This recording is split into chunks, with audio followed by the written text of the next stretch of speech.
messieurs, bonsoir. C'est avec beaucoup de plaisir que je vous retrouve dans ce nouveau numéro de Sport à la Une du basket ce soir. La première du All-Star Game version Dakar a vécu samedi au Stadium Marius Ndiaye avec en vedette les poules A. Elles ont imposé donc leur force devant la sélection masculine et la sélection féminine. Alors pour parler de basket justement, il est tout indiqué. Momodou Ndoye, plus connu sous le nom de Vieux. Il évolue au sein de l'université Gaston Berger depuis 2009, a gagné tous les titres nationaux avec le club saint-louisien, sacré roi de la saison 2012. Le natif de Rufisque se projette sur la Coupe du Monde. NBA, les Spurs de San Antonio et les Heat de Miami en finale pour un remake de l'année 2013. Les Spurs ont validé leur ticket samedi dernier. Nous parlerons bien sûr de football local, le Giraffe de Dakar qui maintient le cap et en force. Et à 3 journées de la fin du championnat, les hommes d'Abdoulaye Sarr tiennent plus que jamais le bon bout. Et puis, bonne nouvelle pour les coachs et les joueurs, la Ligue 1 se poursuivra durant le mondial. La Ligue sénégalaise de football professionnel a pris la décision vendredi dernier. Et puis, cette année restera à jamais gravée dans sa carrière. Lui, c'est Diafra Sakho, le Messin, élu meilleur joueur de Ligue 2 qui entraîne ses premières sélections en équipe nationale et qui nous rejoindra sur ce plateau. Et puis les infos de la Coupe du Monde, nous sommes à J-9. Le hippisme, c'est l'affaire de Madio Père. Sport à la Une. Dans Sport à la Une, seule la passion nous anime. Bienvenue à tous.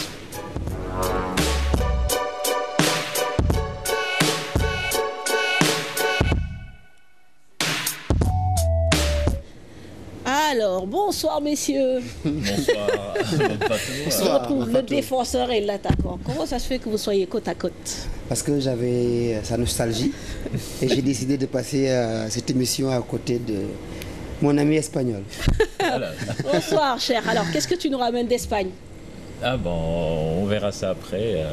C'est une bonne cuisine en tout cas. C'est une bonne cuisine. Alors, j'imagine que ce sera des tagliatelles. Qui sait? Bonsoir Diafra. Bonsoir. Comment ça va? Très bien, et vous?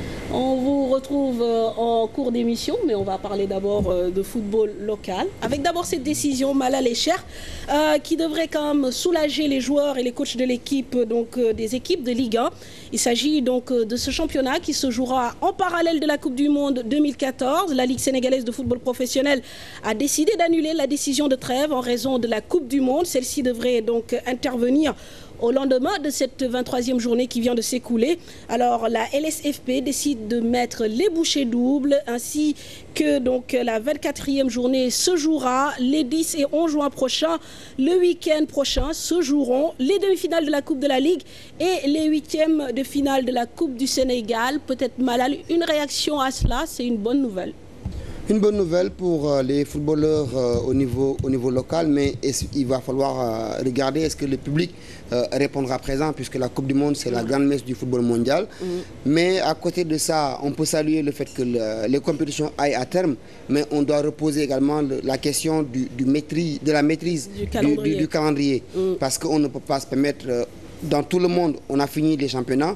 Nous, on en est au stade des 8e de finale, des quarts de finale de la Coupe de la Ligue, de la Coupe du Sénégal. Il faut revoir tout cela pour entrer dans le calendrier FIFA, être aux normes comme tout le monde. Bien sûr. Alors, Cher? Ouais, bon, moi, je pense que quand même la Coupe du Monde, c'est vrai, comme dit Malal, c'est la grand-messe du football mondial, mais nos joueurs ne sont pas concernés. Je ne vois pas. Donc, ils ne sont pas concernés quand même. Ça peut les inspirer peut-être. Ils ont un championnat à jouer. Et puis, la Coupe du Monde, c'est énormément de matchs. Et on ne peut pas suivre tous ces matchs. Je pense que quand même, des fois, il y a des sacrifices à faire, aussi bien du côté des joueurs que des fans.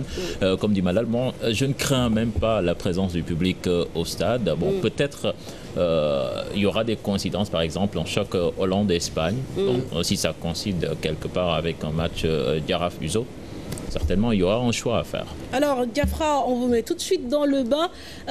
Est-ce que vous suivez la Ligue 1 sénégalaise?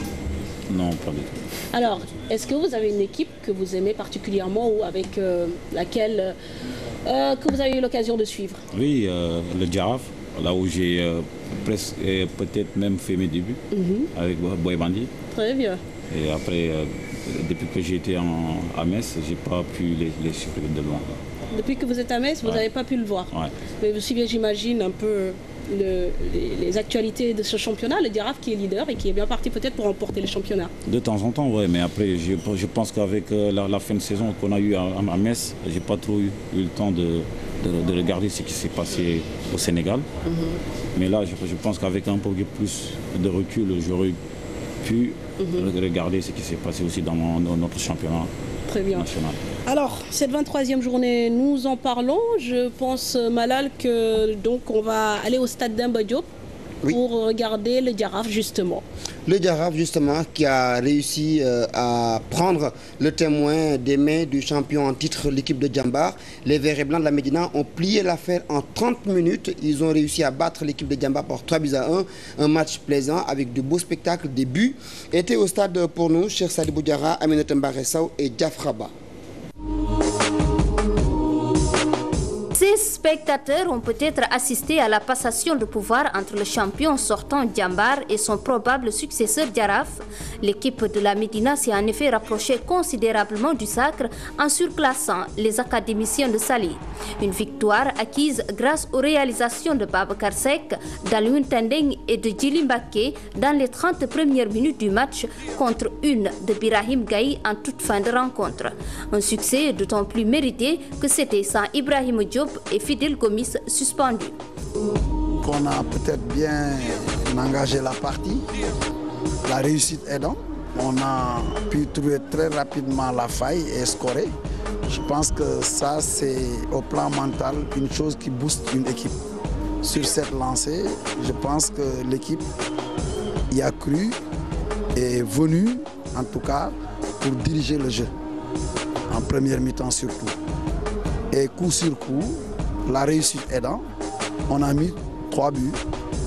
Mais je pense que dans le contenu, ces 3 buts aussi ont été bien travaillés par un jeu de déséquilibre avec beaucoup de vitesse. Boo xoolee sax booy ñun match bi ñoom lañ ko doon jouer quoi parce que xam nañ ne seen sanction du sanction boo xam ne c'est valable comprends du date FIFA quoi mën nañ wax mais ñun on était conscient de nous que ne ñun am nañ potentiel bi bon sans ñoom tamit ñun dañuy jouer quoi mën nañ gagner en plus match bi ñoom lañ ko jouer. Pour Abdoulaye Sarr, cette performance sans deux de leur fer de lance démontre la force de l'équipe. Au Giraffe, le collectif qui fait jouer les joueurs, c'est pas des individualités marquantes.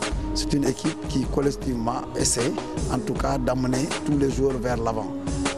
Moi, vous avez vu, je n'ai pas tellement fait de commentaires sur ça. Il faut savoir s'adapter. Il y a des faits que les dirigeants en leur sein, sur le plan administratif, vont régler. Mais au plan technique, quand il y a eu cette situation, nous avons tout de suite trouvé la parade pour continuer à travailler sereinement. Du côté de Djambar, on regrette la guigne qui poursuit l'équipe cette saison. Très difficile, très difficile, beaucoup d'imperfections, mais on a eu quand même de bonnes séquences de jeu dans chaque match, même si on n'a pas été largué dans le jeu, mais après voilà, c'est cette réussite qui nous fuit et puis qui structure les autres, donc ça fait partie d'une saison, donc voilà, on l'accepte, on va analyser ce qu'on a fait de mauvais et puis essayer de rectifier les tirs pour que ça s'améliore la semaine prochaine, Inch'Allah. À 3 journées de la fin du championnat, Giraffe, premier avec 44 points, est à 2 victoires d'une 12e consécration dans l'élite au Sénégal. Ok, yeah. Encore un peu la voix, un petit peu. Yeah.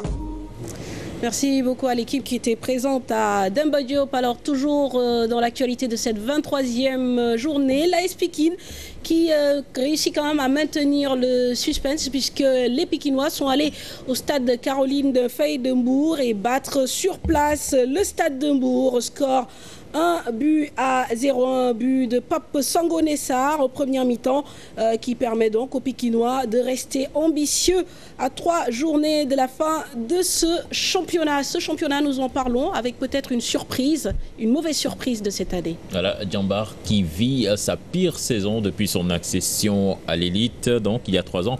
Ces jeunes de Djambar finissaient 2e avant de devenir champion la saison suivante. Qu'est-ce qui explique ces contre-performances? Des observateurs parlent de staff technique défaillant au sein du club quand même. On pointe du doigt le manque de réussite. Je vous propose de suivre ce reportage signé Cheikh Sadibou Diarra et Diafaraba. Classé 2e en 2012-2013, champion en titre, Djambar se morfond en milieu de tableau cette saison. Un classement et des performances loin des espérances pour les académiciens de Saly. Plusieurs facteurs sont avancés pour les expliquer. L'état d'esprit et la gestion du groupe indexé. On ne sent pas cette envie qu'il y avait dans cette équipe d'aller chercher la victoire, l'esprit gagneur. On ne le sent plus maintenant. J'ai comme l'impression que les joueurs, après le titre, ils se sont dit, voilà, on a eu ce qu'on voulait. C'est le fait d'avoir mal géré un effectif qui est pléthorique. Parce qu'au début de la saison, moi, quand j'ai essayé de travailler sur les équipes, j'avais mis en garde le fait que Djambar ait presque 40 joueurs dans son effectif.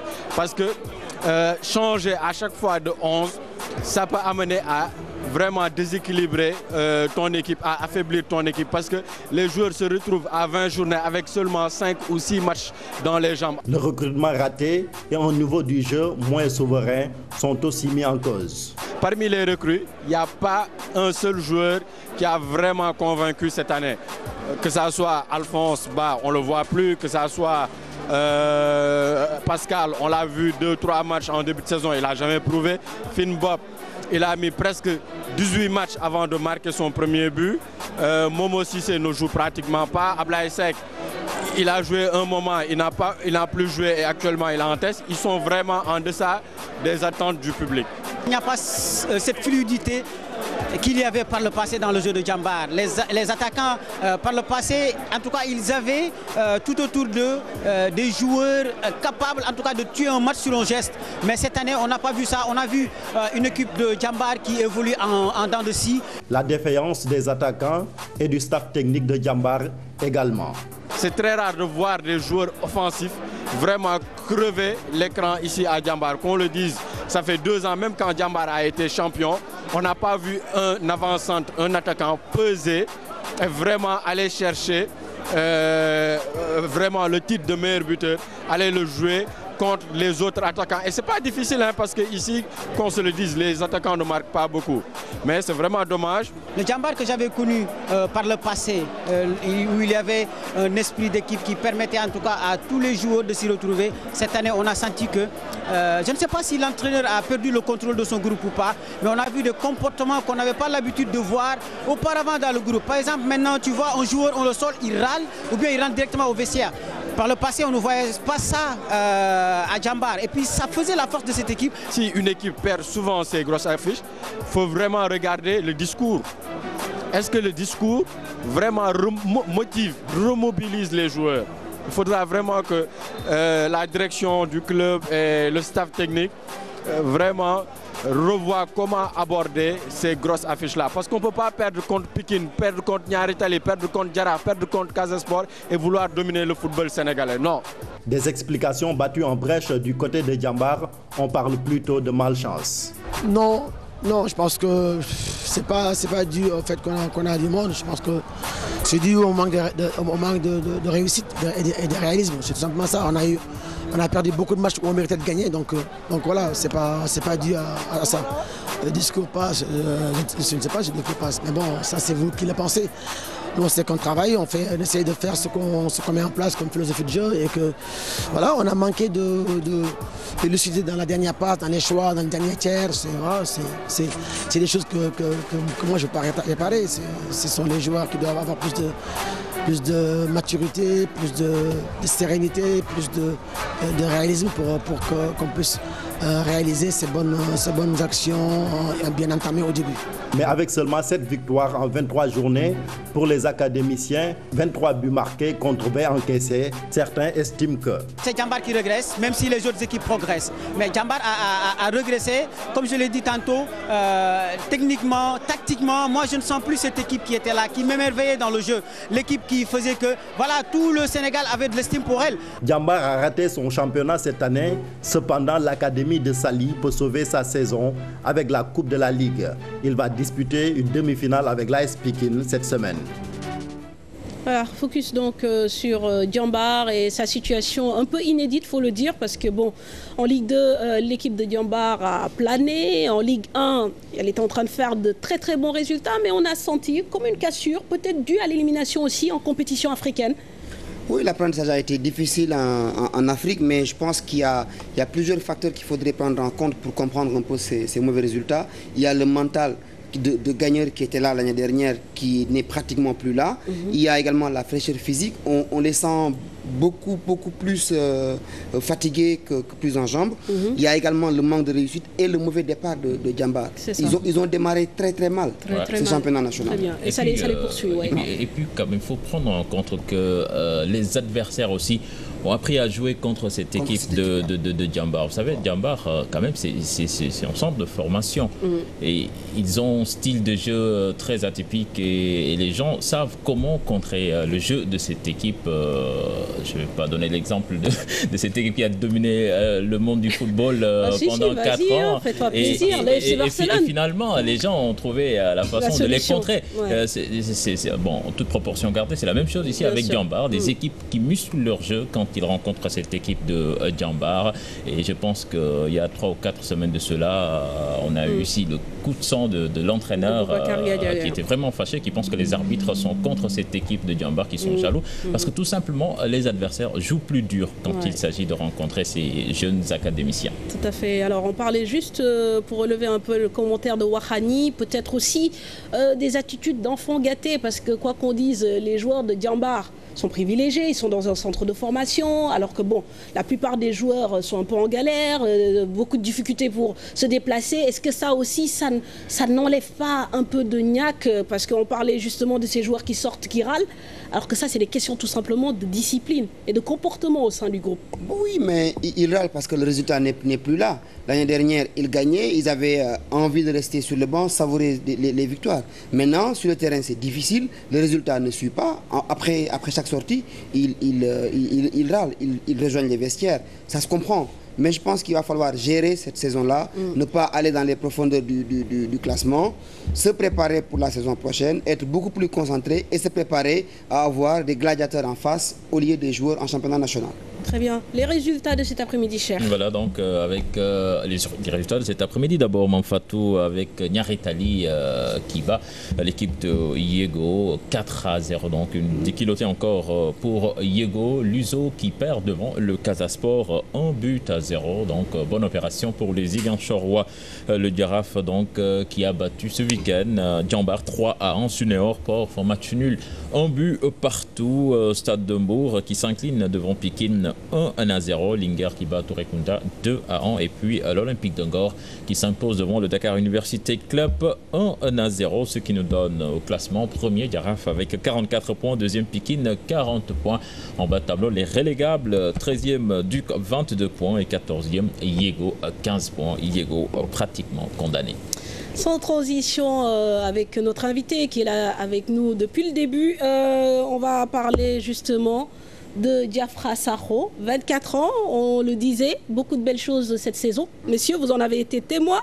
Metz qui monte en Ligue 1, vous marquez 20 buts sur la saison et vous êtes élu meilleur joueur de Ligue 2 par l'UNFP. Tout à l'heure, vous êtes allé voir un féru de football, Youssou N'Dour, un des parrains de Génération Foot, école qui vous a formé, en tout cas qui vous a tendu la main pour lui présenter ce trophée de meilleur joueur de Ligue 2. Vous découvrez donc les images de cette rencontre entre donc deux artistes, un artiste de la musique et un artiste du ballon rond. Alors, est-ce que vous avez ressenti quand même de l'émotion, Diafra? De l'émotion, oui, parce que Youssou N'Dour, ça faisait au moins quelques années même que j'ai commencé à en parler à Amadi, qu'il connaît très bien. Le fait de le voir pour discuter un peu avec lui du foot et le monde aussi de la culture en général. Et aujourd'hui, j'ai appris après de lui aujourd'hui tout ce que je voulais apprendre aussi de lui quand j'étais loin du Sénégal.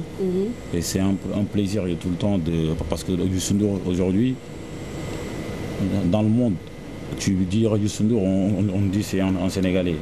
Alors c'est ce qui fait aujourd'hui la fierté aussi pour lui d'aider des jeunes Sénégalais comme nous. Et moi, ça m'a fait plaisir aujourd'hui de venir lui présenter tous mes trophées. Bien sûr. Alors on va écouter justement Youssou N'Dour qui vous demande tout simplement de persévérer. On va écouter donc l'artiste. Ça me donne des frissons parce que ça me rappelle des grands lions comme Jules François Bocandé, Metz, tu vois, l'aventure Sénégal-Zimbabwe, tu vois, Coupe d'Afrique, Caire 86, toutes les choses comme ça. Ça me rappelle aussi l'âge Lens, tu vois, 2000, 2002. Non, Diafra, j'ai des frissons parce que j'adore le football. Et quand je vois une étoile du football du Sénégal, tu vois, j'ai envie de le pousser. Et toi, voilà, tu t'es poussé déjà. Et pour cela, vraiment, on est fiers, on espère avec ta carrière, ta jeune carrière, une carrière qui vient de commencer, que vous pouvez relever le défi. Parce que le Sénégal, on aime le football.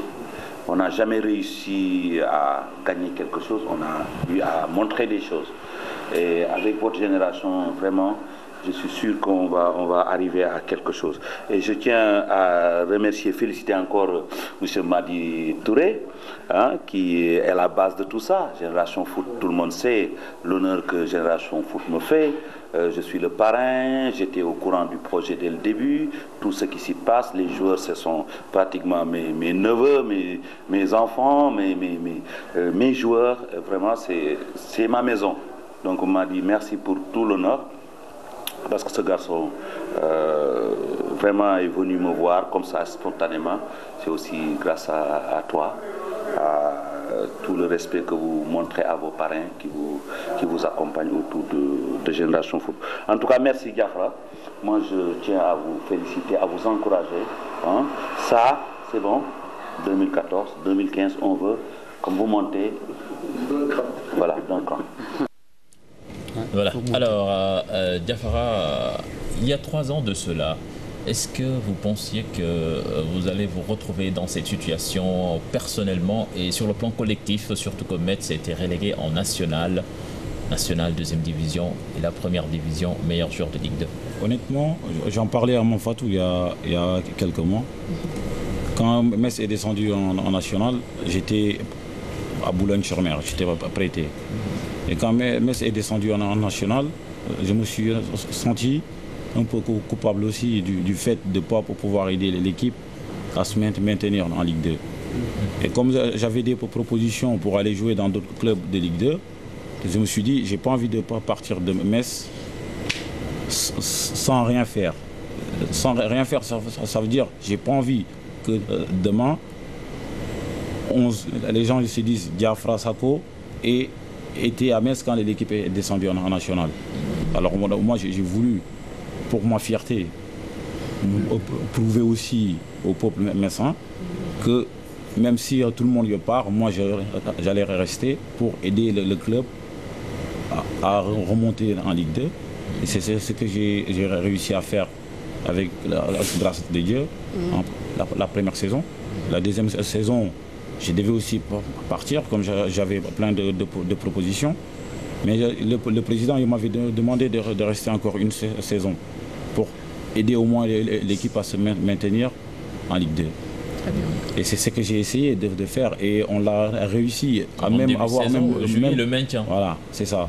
Et on a eu 40 points en début de saison et juste avant la trêve. C'est ce qui veut dire qu'il ne nous restait que 2 points pour se maintenir. Ouais. Alors à partir de là, entre nous joueurs, on s'est dit, les gars, soit c'est la saison où on peut jouer la montée, ou plus jamais, on ne va plus jamais jouer la montée ensemble. Mais ce qui nous a aidé aussi à atteindre ces objectifs, ça veut dire que Metz, aujourd'hui, ils ont fait confiance aux jeunes qui ont joué ensemble. Tous les jeunes aujourd'hui qui jouent à Metz. Après, il y a quelques anciens, 3 ou 4, mais tous les autres jeunes, on a grandi ensemble. On a fait le centre de formation ensemble, de 18 en pro. Les 11 joueurs, il y a 7 qui étaient déjà là en 18 ans. Alors c'est ça aujourd'hui qui nous a permis aussi à être champion en fin de saison. Maintenant, le challenge personnel, c'était de ramener Metz au plus haut niveau, de faire de grandes choses avec cette équipe. Maintenant que c'est fait, vous allez rester ou vous allez partir? Moi, j'avais déjà dit, même en début de saison, que j'allais rester à Metz une saison. Une saison en Ligue 1? Non, une saison. Une seule saison. Pour faire aider l'équipe à se maintenir en Ligue 2. Et après, j'allais partir. Et j'ai réussi à faire mieux. Et du moment où j'ai réussi à faire mieux, j'avais eu le président Bernard Serin, on avait discuté. Je lui avais dit mon souhait de partir. Il me dit, écoute, Diaf, je pense qu'aujourd'hui, tu as respecté tes engagements. Après, si un club te propose un bon contrat et que ça arrange les deux parties, on va être obligé de te laisser partir. Par aussi, c'est pas parce que tu l'as mérité. Et c'est ça qui a fait aujourd'hui que la porte est ouverte pour moi de partir. D'accord, très bien. Justement, donc, est-ce que vous avez des propositions? On a entendu le Borussia Dortmund, des clubs comme l'Olympique de Marseille, l'Olympique Lyonnais. J'ai entendu aussi, il y a plein de clubs. Mais après, moi, j'ai un agent aujourd'hui qui s'occupe de tout ça. À partir du moment où mon agent s'occupe de tout ça, déjà que j'ai fait une longue saison, la saison a été dure. Et aujourd'hui, je suis ici pour y passer de bonnes vacances. Comme j'ai dit tantôt, à partir du 20 ou du 24, si on me demande, Diaf, alors qu'est-ce que tu fais à partir de là, je pourrais répondre. Mais il y a ton agent, mais quand même, je pense qu'il y a une préférence quand même. J'ai pas de préférence. Et par rapport au championnat, oui. J'aimerais bien aller jouer en Allemagne ou en Angleterre, ça c'est sûr. Mais après, par rapport au club, j'ai pas de préférence. Tout dépendra du temps de jeu que je vais avoir pour m'exprimer. Voilà, Diafra, tu évolues dans un club où souvent il y a de très bons attaquants. À Metz, il y a eu Emmanuel Adebayor, Louis Sarra. Est-ce que... Et Jules-François Bocandé. Babacar Gueye, Papis Demba Cissé. Est-ce qu'au niveau du club, quand même, vous prenez ces grands messieurs-là comme des références, surtout pour progresser? C'est des références. Jules, aujourd'hui, il a joué à Metz en 87. Et jusqu'à aujourd'hui, on en parle. Ça veut dire qu'il a marqué l'histoire du club.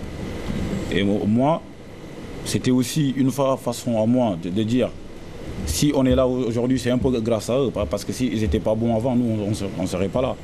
Comme ils ont fait ça, alors c'était aussi à nous de faire en sorte de continuer ça. Il pour aussi donner l'opportunité à des jeunes joueurs aussi qui vont venir au FC Metz, de se faire respecter par le club. Et tout ça, c'est aussi grâce à Madi, qui depuis quelques années travaille avec le FC Metz, et qui, tous les ans, il y a un ou deux joueurs qui vont vers Metz pour finir leur formation. Et c'est ça qui, aujourd'hui, qui nous a aidés à progresser.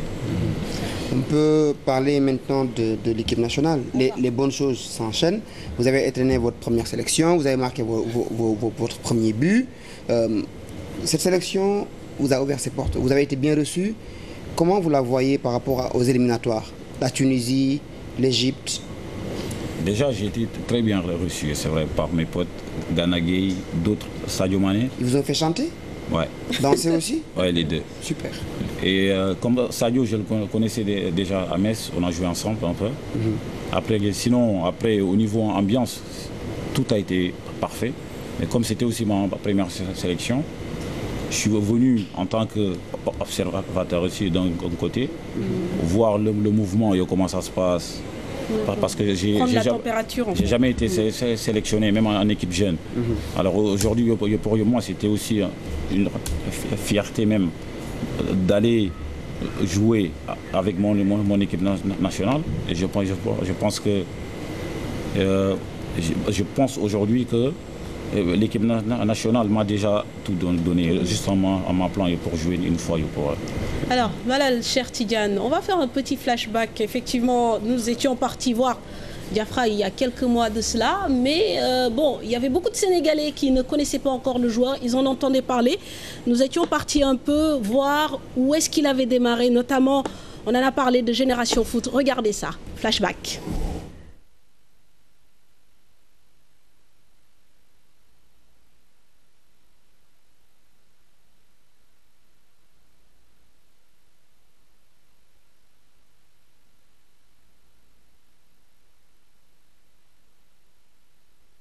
C'était donc à Metz, c'était au mois de février.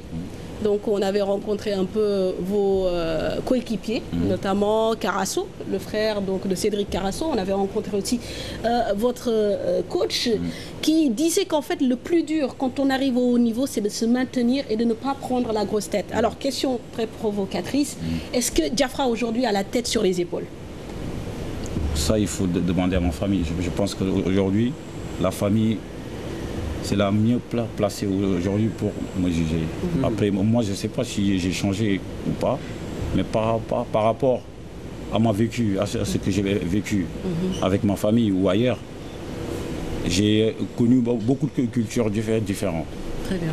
J'ai été à Ziguinchor, Guinée-Bissau, partout. Alors aujourd'hui, ça me permet aussi d'un autre côté de savoir c'est quoi le partage. Et c'est ce que ma mère m'a appris, en tout cas, c'est ce que j'essaie aussi de respecter. Il a fallu faire quand même preuve de beaucoup de caractère, parce que même à Metz, au début, ce n'était pas très facile. C'est sûr que ça n'a pas été facile, ça c'est sûr. Mais après, comme on dit souvent, c'est la patience. Et comme j'ai toujours travaillé aussi, j'ai toujours cru en moi, c'est ce qui m'a aussi poussé d'un côté à me dépasser, à me dire, écoute, Diaf, soit tu ne vas jamais réussir, tu vas retourner au Sénégal, ou soit tu fais des sacrifices, tu retravailles et tu montres à tous ces gens qui ont cru en toi et qui n'ont pas cru en toi que tu peux y arriver comme tout le monde. Très bien. Alors, moi je vais retourner en sélection. Le Sénégal va jouer à Dakar, ce sera face à l'Égypte au mois de septembre. Si vous êtes sélectionné, ce sera votre première sous le maillot national à Dakar. Est-ce qu'il vous arrive de penser un peu à ce scénario? Honnêtement, même Madi me le pose aussi la question souvent avant les matchs. Si j'ai la pression des matchs, ou si je pense à ce qui va arriver demain. Je ne sais pas ce qui peut arriver demain, je ne sais pas. Mais ce qui est sûr, c'est que quand je joue, je me dis, je joue, c'est pour donner aux gens l'envie de me voir jouer. Et cette envie de me voir jouer, c'est de faire ce que je sais faire. C'est courir, défendre, même si je suis un attaquant.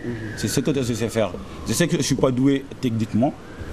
Alors, j'essaye de compenser ce que je ne sais pas faire au niveau technique. Parce que je sais faire avec mon physique. Très bien.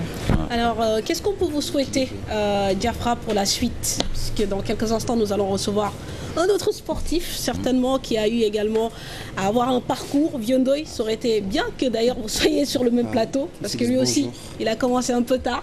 Alors, qu'est-ce qu'on peut vous souhaiter? Aujourd'hui, je pense que c'est la santé déjà. Après, aller le plus loin possible. Avec l'équipe nationale ou même avec mon club. Très bien. Bonne chance, Diafra. Merci de nous avoir rejoints sur ce plateau. Merci à Madi Touré qui a un peu joué les babysitters.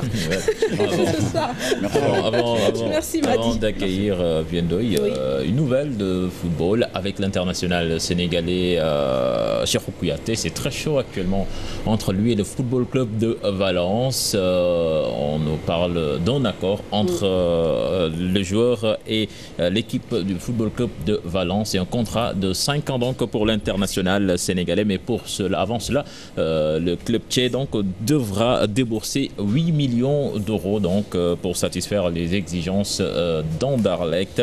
Le milieu de terrain ou défenseur central sénégalais donc pourrait signer un contrat de 5 ans pour cette équipe de Valence. Alors, côté équipe nationale, c'est vrai qu'on n'en a pas beaucoup parlé, mais ce match amical entre le Sénégal et la Colombie, Sénégal A', a fait bien des heureux.